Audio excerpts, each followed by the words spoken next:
this is Jimmy O from JOBLO, and this is ROBOCOP. You have a couple of really emotional scenes here where you're dealing with all these CG effects, and it's just this part of you. How do you find that? How do you make that real? Well, I mean, the most difficult scenes in the film, or the most difficult scene in the film was when Norton shows Alex what's left of him. Yeah. And he gets stripped down, and it's a really you know, intense emotional moment. I have to portray sort of the deepest emotional existential anxiety and despair, and I don't know if you think back to like the lowest moments of your life when you have, you know, had the most anxiety, you'll probably remember that your body was very much into that experience. Like it was behaving, maybe you were crouching your belly or lying in a fetus position crying. And so when you want to reenact those kind of moments as an actor, your body is a great tool for that, because if your body language will also help feed your emotional state. And here I didn't have that luxury, so I had to be completely still, and they actually took a wire and wired into my head so it was completely still, because I was supposed to be in this docking station, and if I moved, then they couldn't use that part of the performance. So so that really raised the bar on the difficulty level, because I had to, you know, just work through my imagination. And but I was fortunate enough to have, you know, one of the greatest actors on the planet across from me in Gary Oldman, and that made it a lot easier. It's funny stepping into this incredibly iconic role. Did you have any idea, any concept of the love that people have, and did you feel that pressure going in? I mean, I wasn't surprised of the love for the first ROBOCOP movie, because I felt that myself. I'd seen it maybe 20, 25 times before I heard of any remake being done. And I mean, there's always pressure, but for me, it was just after I sat down with Jose and he told me the story that he wanted to tell using the concept of ROBOCOP. You know, the character has the same name, and he goes through a similar kind of experience, but it's a very different arc, and he becomes a very different person, and his journey is very different. So I think in any instance where you do something like this, you know, in the theater we do it all the time. If you're thinking about what somebody else did with Hamlet, then you've already lost your opportunity to do something original. You got to focus on your own performance, and I found it quite easy to do it on this one. Gary, you're probably one of the best actors of your generation, of any generation. You could choose any role. What was it about this doctor, the scientist? I can't choose any role. Oh, I think you could. No, I don't get every script. Yeah. I liked this particular project because I thought that it made sense to, as a remake or a reboot, I thought it made sense. That the original was many years ago, had great ideas in it, but was very much a sort of thing in the future and science fiction. And that technologically we've sort of caught up with it. And it felt very current, the things it was talking about. And I like Jose. You know, when you embark on something like this, you're on it for 4 months, 5 months, or whatever it was, and you're there on a set with 12, 14 hours every day with the guy. If you like them, it makes life a lot easier.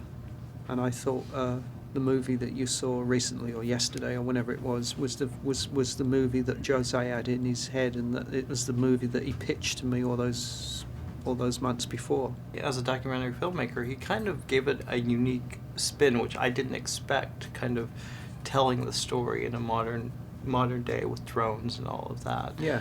And this character is, you know, almost a modern day Dr. Frankenstein. Yeah.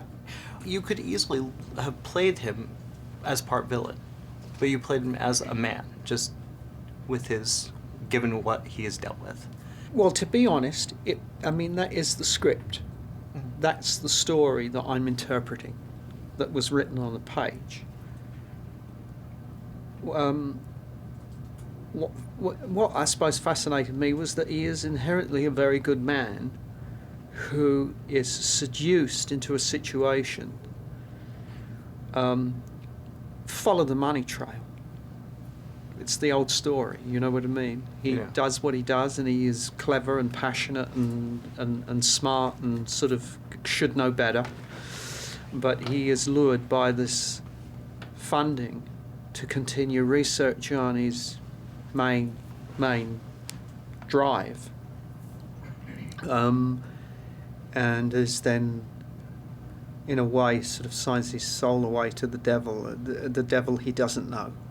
Yeah. Until he realizes that he is morally and ethically sort of shortchanged himself. And also what I liked about it was that he takes responsibility for it, and that he fesses up. And when he meets the committee at the end, he says, I you know, I signed up for this. Yeah. And which is, it's in this day and age, it's sort of what we see now. It's unusual, isn't it? Mm-hmm. Absolutely. Can I say just right now that you look so much better than I do?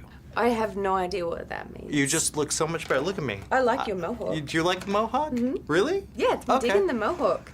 Though I kind of want to just do Go for this. Yeah, it's Just one little bit. it sticks out, doesn't it? No, it's good. Now, It's is good. it works? Working on it. Okay. There we go. Oh. It's better, right? Yes. Yeah. Well, you know what? That doesn't surprise me that you've worked so well with my mohawk, because you worked well with a robot.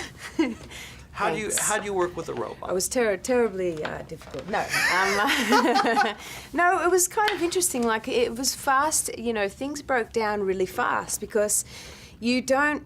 You know, I mean, I really believe you can have a conversation with someone just looking in their eyes. Yeah. You know? And you had to deal with that a lot, but you also had to kind of cuddle with him in that machine. And Yeah, I mean, it was a nice cuddle, though.